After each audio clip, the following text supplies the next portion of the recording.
On this episode of Top Ladies Podcast.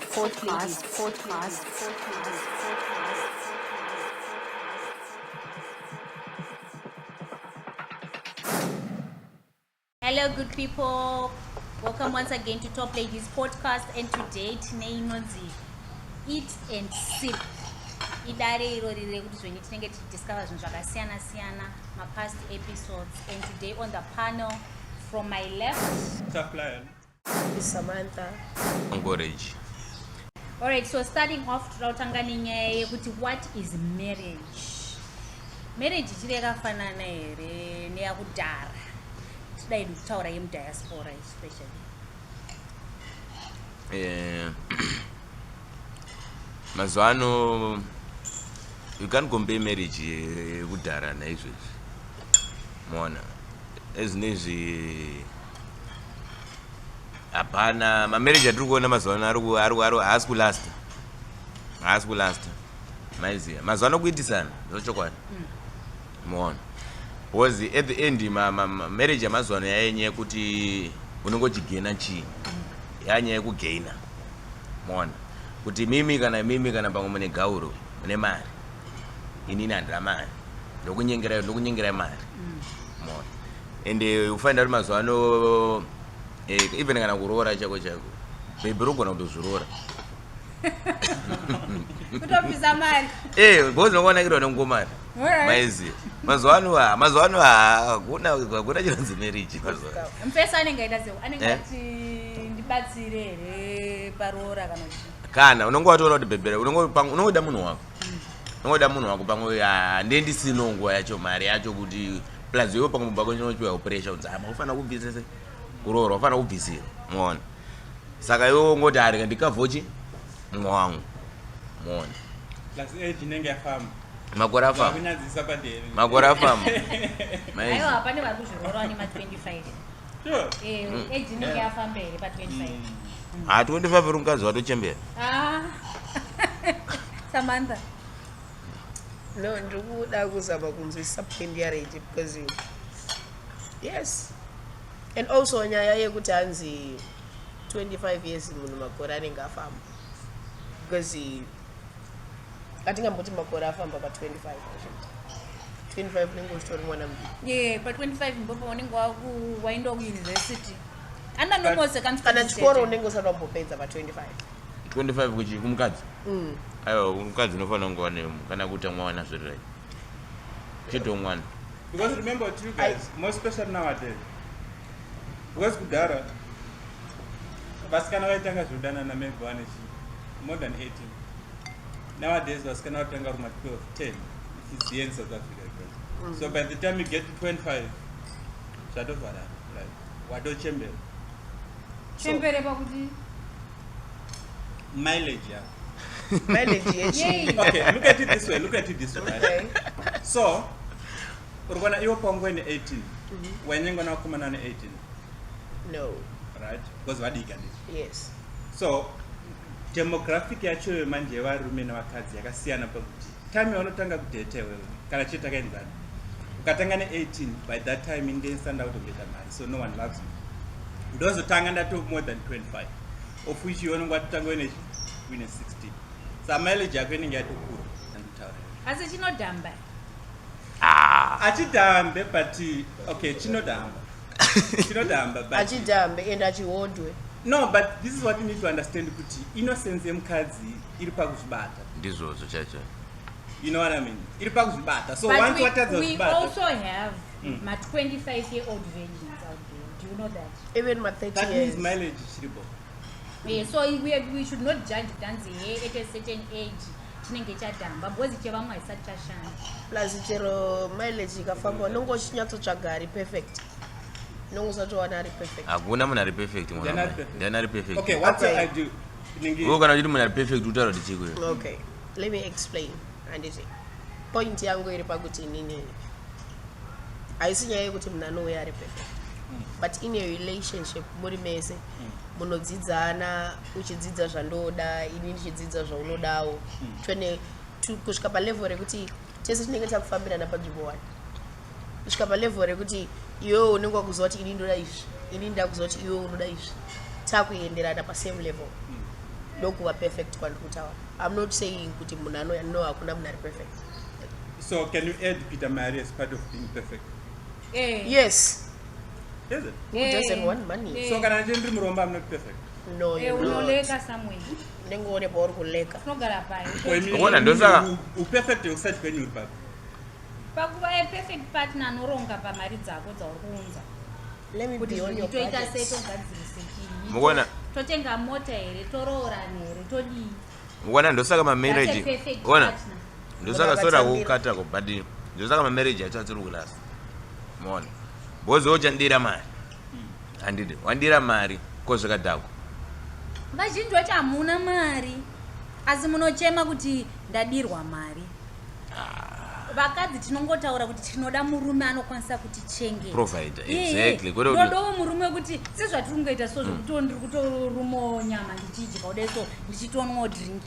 Vamwe havazvizivi izvi vanenge vachingotengesewo vanonzi madrink opopu mafizi even mutauni chaimo chaimo kuenda kunobhadhara pamwe kutonobhadhara rendi haakwanisa kana kutomboendeswa kana kumacdonalds chaiko ndiri kunyeperesemi. I have a question. So let's say I'm looking for someone to marry. What kind of a woman should I choose? What are the qualities? Okay. What's the definition of a perfect woman to choose? Okay. I think in Inango, according to my own point of view, iwewe ndio unoziva munhu waunoda.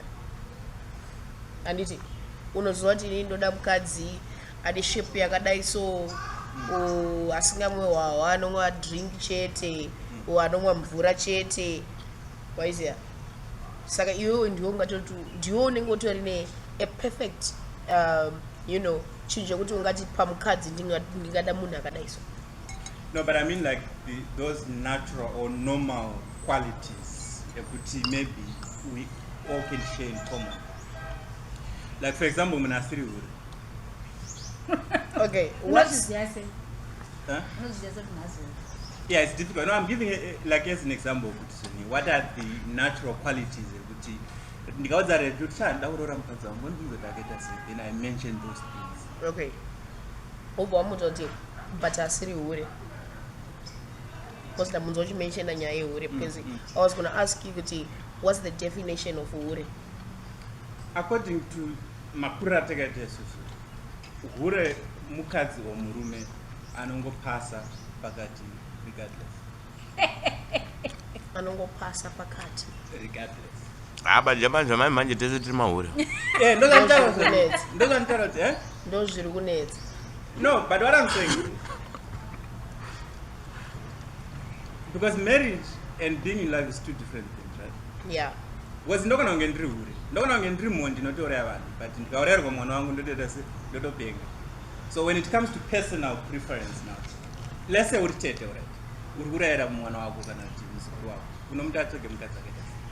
Her marriage, we are looking for someone who are content in life. Akuona zvauriwe womunzwa shining in 5 cents.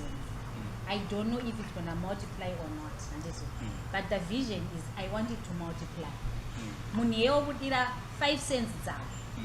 If you are lucky enough, that person is gonna help you multiply that 5 cents, or is gonna contribute something to those 5 cents. Mobata needs kana yani 3 maba 8. Someone anokwanisa kuti zvoni mumba chemu munogara muri neat. Someone anokwanisa kukupa comfort. Atina my insecurities, of which that's very difficult because vakawanda vakadzi this nyangwe varume chaivo they've been so traumatized in my relationships. Yeah, sure. Vari kupinda vari damaged. Yeah. Saka ipapa hapo pa emotional chakadaro ipapa tinogona kudifa. But ukangowana someone anokunzwisisa nezvauri indotongouya nokoti inini alright inini I have nothing to offer but I'm looking for someone anondioffer pekugara anondinzwisisawo zvakati because people are looking for different things in life. Okay, so let's say I marry you and you fit this description and unaenda kubasa. Are we supposed to share your salary? Zvakuchenderera kuti patatanga kunyengana tatudza unoti chii. And but why my salary? chako You can ndechangu share mine. No. Because the idea of spending my salary was because women were not going to work. Mom singing basa. Mamuri stay at home chengeta muri. Inindoenda kubasa. So it was division of labor. But today it tested to kwenda kubasa. Inini hangu I would say tokotendera nawo kuti iwo unobhadhara rent, wobhadhara vana school fees, wotenga chikafu, iniwo nongotengawo kana chingwa. You see? Why would you think chingwa ndiri kuita zvakadaro? Because it's baba musoro wemba. No, but actually in our case nowadays it differs. How? Because vakaenda kubasa 50-50. Yes, but at the end of the day still iwe ndiwe baba. Jamani vakadzi mazona vari kuganza. Yeah. Kwete mbijana. What's the problem for inoza chimwe chinhu chinoitika? Ndechekuti kana mukadzi akatanga kutambira mari yakawanda kupfuura iwewe. Yeah. Wotozoti mawanata. Exactly. Saka imi varume muri kuda vakadzi vasingaendewo mabasa. No. Mati kudaro. Vanhu mukadzi afana kutambira mari yakawanda kupfuura iwewe. Ndikutokudzai. Ukarara mukadzi akadzidza watomama. Wamama. Ndikutokudzai chokwadi ndochokwadi. Anenge achiita sei? Boni mukadzi anoganza. Pana vakadzi vakadzidza. Vatori nezvavo zvinhu zvese ari kutotsvaga murume zvekungoti dai ndangona anoda kugara neni. But anokuitisa munhu iye. Mukadzi ane mari anokuitisa. Wanzaita mari atofunga kunge murume. Havasi vese vanhu. Imi. Havasi vese. Sure. No. Do you know that there are men out there vasingaende kumabasa asi vakadzi vachienda kubasa achengetwa mukadzi? Yes. But you know last. Of course. Kana iri true love last. True love ndechi. Hakuna true love. Iriko true love. True love ndo akusisina true love. Ufunga kuti true love kana isiri kumba kwenyu kwevamwe. Hakuna wangu true love. True love is true love. True love. True love is true love. Jamani. No, because ini kana tenda basa ndikakurora ndikangope basa rikapera chete takutangotonesa. No. Zvinenge zvagara zvakatongosheka kubva pakutanga. True love. Pamwe pawaenda basa. Ko zvangofane munhu anotaura kuti anzi inini zvangu ukona kuti haini ndanokupa excuse yekuti ini bhebha handichakude because handichakwanisa kukuchengeta. That's bullshit. Because anoziva kuti akatora munhu wemastreets. No. It's better to face reality kuti mana ini yangu yapera and I know kuti you are here for the money. So munhu wemastreets it's not like that. And hakuna chinhu chinonzi munhu wemastreets because tese tiri mumastreets. I think but there are others that are better. Tinashe Mugabe akaprova kuti hapana chinonzi munhu wemastreets. How? Because vachona mawife material ndo ari kungobatwa kuti akuchengetesa chi ana baba vana vasiri vavo. Vamunoti mawife material. Problem ndoti vanhu but sorry paona kubuda ngofu topic. But I think tora munhu anenge atotora mastreets in fact hure. Wana katorora hure. Watora mukadzi. True. Ndikutokudza zveshuwa munhu anenge akatamba mastreets akafamba mastreets kana akutaura ndauda kuri kuenda ndakuita zvedheni chaizvo aiwa munhu akatorora iti ini ndosana mabvunza kuti what is the definition of hure because mandichi kupinda unenge wapinda nevanhu vangani mukundudza here kuti imi manzi ukapinda nevanhu 2 or nevanhu 3 watohure ukarara nevanhu 2 or 3 watohure. Jamani imimi kubvira pamwe atanga kunyengwa mimi manyengwa nevanhu vangani aisiriyo nyaya. Aiwa saka manje handiri kuzona. No, handiri kuzona. Aiwa but aiwa tikutaura handisi kuti uri hure handakudaro. Handisi kuramba kutaura namba. Namba ndogona kutaura ndogona kutokudza kuti kana kuti over 40 izvezvi. Wafamba marriage yafamba. No, asina ye marriage yafamba but I'm still there. But unoda uroro kugara mu. Yes. Why not? Why uri kuseka? Of course I want to get married, you know. Chatao. Yeah. Nowana murume wakanaka. You know, togara mumba. Okay. Chakutsvage. Thank you. Okay, so why do you think vakadzi vakarorwa vari kuura? Kupi mbii? Mazuva ano vakadzi vari kunyengwa mudzimba muchero. Okay. Kwete mbicha. But iwo murume chivindi chawinacho chekuti unoenda unonyenga mukadzi wemunhu unozoti uya ende vazhinji vacho vari kunyenga vakadzi veshamwari dzavo. Kudzairira. But can we agree kuti mukadzi ane makeys? Hey. Like isi streamer hunters. Nini ndinobvuma. Alright, let me give my own 2 cents. Chandiri kuona ndechekuti oversharing kuvarume zvese nekwakada. Inini kuvarume anogona kuntaura kuti mukadzi wangu ageze, mukadzi wangu akadhamba, mukadzi wangu ndakamuona mubhawa, mukadzi wangu imvana ende anondibhowa. Chinoitika manje ndechekuti shamwari yeya manje handiti inouya ichita kunge iri kubatsira, munzwa. Ende iwewe semunhu wemurume gara waziya kuti mukadzi wako pese paanokushaya akangotanga kufonera sahura wako patoita relationship, akafona ka1 ka2 ka3 ka4 sahura wako manje auchaziva kuti achadaira kuti chii. Hawako vasiya vatenga chingwa handiti mira indi kuigirei chingwa nemazai handiti apa ari kutozviziva kutoti iwewe blaza hamusi kutotenga chingwa nemazai. Mbo panotangira nyaya ingoti aingotenga nekunzi ndakudai kamai handiti inotanga netuma-problems tunoonekwa nevanhu vepadhuze. But mune anenge akanganisira zviri wrong.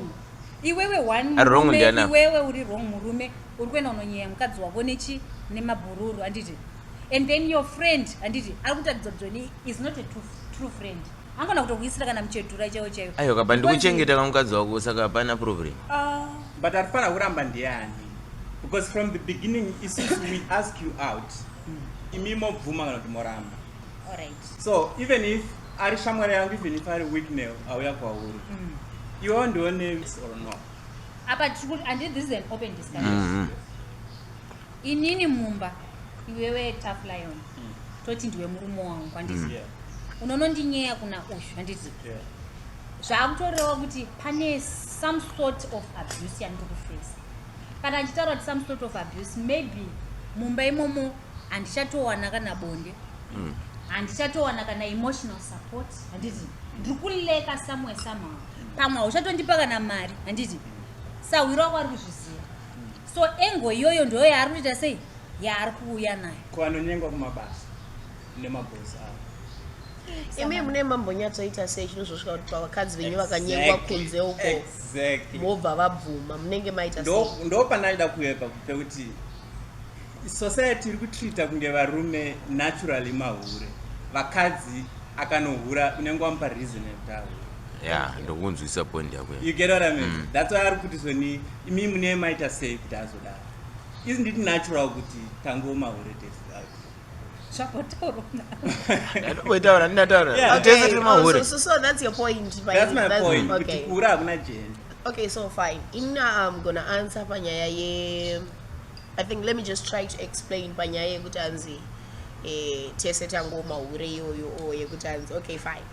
Point yangu iri pakuti obviously uona mukadzi wako akuita chivindi chekuti akanyengwa kunze uko anobvuma yachiisa kuti ane hatitaura nyaya yekuchaisana mapoto ayo taura nyaya yemarriage yekuti munhu anonobvuma mumwe munhu kunze uko muri mumarriage une paunenge uchileka shamwari yako. Otherwise mukadzi akwanisa kungoita hure. Aiwa anazvo vakadzi tiri loyal mumarriage uchiita zvese nyangwe chivhayo akauya imi onyatsotamba neni zvakanaka mukadzi chaiye chaiye yandikutaurirei anosema kana kubatwa nemwe murume so nyangwe atori munhu wemhangamhanga handiti but nekuti ari kubatwa zvakanaka nedzati munhu wemhangamhanga imi makamutarisa handiti zvese zviri bho vari kucommunicata zviri right, ari kudiwa paari kuti shai ndikuda maputi ari kutengerwa maputi. Chivhayo akauya akapaka zijeti raka hamuone semurume. Mukadzi ari murudo chaichai akanyengwa nevamwe varume ari murudo chemo chemo anoononge ana sisi. You guys know kuti tonyenga vanhukadzi ne? Tikutaura hamene kuti mimi vamunonyenga munovanyengera nechekupi, but tikutaura vamwe vekusaidi kwamusinganyengi. Samuri kuti vakadzi vahure vasina kuti waridzi. Zviko izvozvo. Yes, it's true. It is true. Saka chii chinoti kana vakadzi alright chiri wrong. Okay. Aiwa, I mean chinoita kuti because remember kuti soni ndokona kunge ndakaronana newe ne. Chinoita soni sazi kutreat boys not kuti soni ndendiri naturally an evil person, but iwe unokwanisa kundipa reason yekuti ndisakutreat boy. Okay. What could be the reason? Saka wanda hamugona kutaura in most cases. Just an example, hamugona kutaura. Okay. Iwewe wena if ukaita problem yakadaro mumba mako. How many times would you sit your wife down utaura naye kuti baby pakadai nepakadai panenge pari kukanganisika. What do you wagadzirisa? Ungakwanzozviita for how long, or like for how many times uchitry kucontrola kuti anyatso, you know. No, but you mean mentality kaya kuti zoni mune 6 senses, and remember kuti you are never wrong. Ausati one pinto. No, like ndra open up fact kuti zoni kuita conversation nemukadzi wako. In most cases semurume unofanira kutongo lose a conversation for the sake of peace. Can we agree there? Yeah. Right? Aiwa kuretu mutu arume twetsambara futa tusingadewo kukundwawo mumba imomo unotochiona Ana ndini baba. But it's never gonna work. That's why anopesera kunge ari toxic. And most of you amudi ku accept pamunenge muri wrong. Do you guys accept them? We do. And also muromo menyu musori inorwadza kubuda. Noita kugewadzi. Imimi mine sorry. Mopasi. We do. We do. Vakadzi vari sorry. You see? So sometimes communication yakakosha ngati communicate. You know. Kana kuona kuti iri ndiriro. Ndigarise pasi. Talk to me. Because ukada kutarisisa kutaura chokwadi ini hangu most cases zandaona so far murume anenge atanga kuita chihure zvekuti achatotsiuri kusvika pekuti achatombotsiuri kana kunzwa achatombonzwe. So most of our kadzi out there vanongozozvifunga kuti you know what kusiri kufa ndeko apa ipapo I stand against it. Kana unoti this man hasundiitire, why don't you just go? Saka iwe uri kuti kunzwa kwasarambona vakadzi vanoita zvandotaura. Zviriko, but my point is why don't you just go? Why don't you just leave that man? And waona kuti haaswiti. Because ari kuita chihure. It means that this man is evil. So iwe wakaita chihure futi, it means that my body evil. Ndo panonetsa handisati ndambozviita, dai ndakazviita ndaipindura, but handisati ndambozviita. Dai ndakazviita ndaitokuudzai kuti So we agree with you. Tese maura ndi. Aili chihure akangwani kwanisa kuipindura boza. Tese tiri mahure. No chokwadi, tese tiri mahure. Hapana munhu akatendeka apa, tese tiri mahure. Ndakatendeka. Anyway, moving away from that. Okay. Tese tiri mahure, no chokwadi. Hapana mutsvini. Alright, so tichitaura, the first thing that I thought tikadzoni chii chinombonzi marriage checho. Because tikutokura guys, vana vedu will they also normalize zviitika ezvinezvi? Was it the institution of marriage? Vanhu vakawanda vachatoziva chinonzi marriage chio. Kungotorana makutogara mese 3 years down the line watone vana 3. Kana sendi kumusha kwenyu hapana rakamboenda. Ipapo unofanira kugadziriswa sei. Unoziva zvakangonaka, unoziva hakuna chinhu chakanaka sekungoti ngobvisawo something so maiziva. Toziva kuti mari iri kunetsa. But kungonobvisawo mbijana iripo ngoratidza kuti aiwa ndinaye mwana wenyu kuchi. Ndinaye. Because munoziva munangorangomuka kafa. Mawana ndo panoona mawana zina 1 2 anokufanana. Ndo paunozviona. Saka kungonobvisawo mbijana inenge iripo iyo ona chinja angoita sei chinja angonaka mona chinja angonaka but ndo kana chenda kuroora wa mukadzi wangu ndiri ndizvozvo. It means I can control you. Controller How? Okay, so kana uchinge wa mukadzi wangu, it means ni ndiri responsible ne safety yako ndiri. Yes. So why would I protect something that I can't control? What? Okay, can you ani try? pa control apa bongo nini ndinogona ku No, for example, Yes. Regine. Let's say kuti mukadzi wako ada kuenda kuBhawa. And you know kuti it's a dangerous place. Womudzota una kuri kuenda. You would have to drive to do whatever I want to do. No, that's but iwe pawamutora pacho papa kana vaenda kuBhawa yenga iri mhosva here pa pamba ne problem here pa paunenge wakasangana naye apa rutaura kuti wakasangana nemunhu asingaende kuBhawa here kana achienda kuBhawa reka titange tabvunze pa Either way vanhu vanochinja vachikura. You get. Okay. Vanhu vanochinja vachikura, but ndangoipa as an example yekuti zvoni, if I'm responsible, if anything happens to you and your parents will have to come and ask me, doesn't it mean that I've got at least kumisa sometimes? Aiwa kumisa hapana chakaipa kumisa munhu. Dzimwe nguva.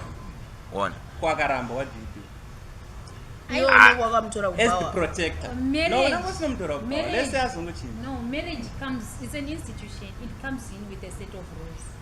Kureva kuti inini ndine zvangu zvandichakunzwa kuti ababa handiti even if takatosangana mubawa pane zvatiri kufana kuchinja, pane zvandiri kuexpecta kwauri. There's a certain type of mannerism yakufana kuchinja. Inino kana ndiri a good wife ndichakuainira hembe, ndichakuchinja dressing yako, ndichadaro. Same applies to you. Handiti une zvinhu zvakuti alright baby rangu iri ndakasangana naro muchechi but ndofarira zveclubing. Baby, sometimes you can go out if you are comfortable. Handiti alright iwo ndakasangana newe mubawa, no handichazvida. Handitika kana tichienda out we go to certain places but not kubawa. Those are certain rules amunopanana. But kana papa control, that's a totally different yeah issue. No, remember I've used the wrong word. Yes. But I mean panada kuunderstand kuti kana chindiri responsible nesafety yako, because kana chindiri responsible neglass I make sure the glass riri pekuti aripwanyika. But glass kana chera kundudza kuti unopenga, then what am I supposed to do? If I paid money for this glass, inini handitaura zvemahanimunhu kuti muchangororana everything peace. I'm talking about this zvinhu zvaakudhira. But now iripo ndekuda sofutika marriage, like I said, is an institution. Iwe wabhadhara kwedu because inini I'm giving you something in return. Unzwisisa? Tabatanidza madzinza mairi. Inini ndichakuita kuti unzi baba. Panomiro vamwe varume unenge uchishedzwa uchinzi baba avo. Whether you have a child or not, but vari kunzi baba avo. Panhamo chaipo ndirotomhanya nekapuretika ndichitoti murume wangu handiti kuti uonekere, handiri kuona. So there's a certain type of respect inopiwa munhu ane mukadzi than asina. There's a certain mukadzi asingaura. Because kana mukadzi wako achiura mawani. Mukadzi wako achiura anonga achitokubuka there. And usually kana mukadzi wako achiura, you're the last person to know. Yeah. And then ndiwe unotobrega stere nezvemukadzi wako uchitoramba uchitoti ini wangu haiti. Plus anenge asingagoni kuura because munhu anogona kuura haumbofa wakamubata. Exactly. Aiwa but anobata kunze. Aiwa imi chitori chiwai chenjo vanhu vanenge vachiona but you the husband, you are the last person. Specialist ekuura. Exactly. Varume chavo vari kuhurirwa nevakadzi vavo. You are the last person to know. Panotomira mwarume vachitotaura pamwe vanenge vada kutokutipira handiti iwewe ndiwe unotanga kutoti ini wangu hadaro, shamwa dzako dzobva dzanyarara. Do you know how dangerous women are? Even didn't just say women. Even kwakadzi kuti vane varume vatoreverera No, vachitoti wangu hadaro. I'm saying women because we are not capable of cheating mota those bad. Okay, ukoona unoziva here kuti kunzoko kune vakadzi vanofunga kuti varume vavo are perfect to an extent yokuti vanhu vanomira navo pavanhu but anenge ari ma pro max mahure varume wazi murume anohura habatwe. You know that? Imimi malena ndimi munobatirwa mameseji padheni kuti wangwa unozongonzwa kubvunzwa kuti okay so wangwa itomusendera kuti uri sei baby wabatirwa mameseji but ma pro max habatwe. But inini hangu point yangu ndeyekuti inini hangu zvese zvamatarira senda zvinzo but inini tese tiri mahure ndochokwadi ichocho. Hakuna mutsvene izvocho. Inini ndoramba ndakamira ipa. Ndakubvunza idefinition yehure matadza. Variko vanhu vakavimbika vakatendeka. Vasemeswa nekungoti. Hakuna. Mindro yenyu is not make sure. Mukandiudza definition yehure ndichakudza kuti inini handisihure. Munganyatso explain. Hure kana tichitaura nyaya yekuti hure hatisitaura kuti munhu anotengesa. Okay. Hatisitaura kuti unenge uchitengesa. Kana chiti hure unenge uchirara nevakurume kana wako wacho unoti murume wako nemumwe munhu utori hure. Okay. Kana wakurara nemu kana ipapo muri right but not everyone. Ndaramba pa everyone. Ndapara. Alright, majority. But amushandisa kuti everyone kana muchitaura about isusu vanhu. Ani munongoti varume vakati. Aiwa no, murume wese agara nohura. That's kuvarume but kwakadzi kuramba. Yes. Ai murume usagara nohura. Tiri kuhura tegere kana tiri kuhura nevamwe vakadzi. Asi nohura. Saka vatiri pane mukadzi era. Munhu wandiri kuhura naye kutaura kuti vese vanenge vachihura nevarume vari. Ai vakadzi vanohura vamwe variko vamwe havako kunge isusu. Asi uri kubvuma kakuna vakadzi. Kuna vakadzi vanohura ndi.